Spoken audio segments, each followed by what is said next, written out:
Cultural appropriation in Coldplay's Hymn for the Weekend video. Since the video was put up on YouTube last week, Hymn for the Weekend has been stirring up controversy over the internet for appropriating Indian culture. I've put the word controversy in quotation marks because this appears to be one of those forced viral disputes that is only an issue because the media decreed it to be. Of course, the video is hilarious. Like pretty much all of Coldplay's content, it's overblown and pretentious, with Chris Martin swaddling around in a tuk-tuk like a drunken 18-year-old in a gap year. It's standard procedure that all of the band members and their instruments end up covered in fluorescent paint, this time surrounded by dancing children at Mumbai's Holi festival.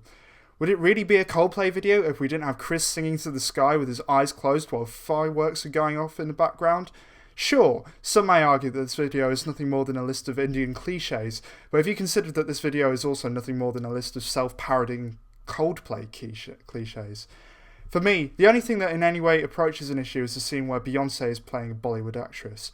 At least with the rest of the video, Coldplay come off as a bunch of awkward Westerners that accidentally discovered a great party after taking a wrong turn on Google Maps.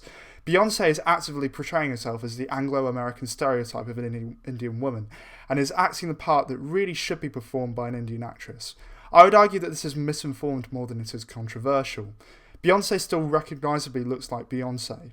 Perhaps the creative team could have put a little bit more critical thought into their production and considered how associating Beyoncé with such an idealised view of Indian culture could be a mistake, but this hardly warrants a huge debate on the internet.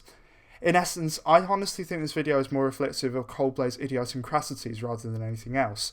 Take out the whole cultural appropriation argument and this is nothing more than a typically pretentious Coldplay video. I'm not going to deny that this video does cater to a lot of Western stereotypes of India, but at the same time I do not think it is worth all the antipathy that has spread over the internet.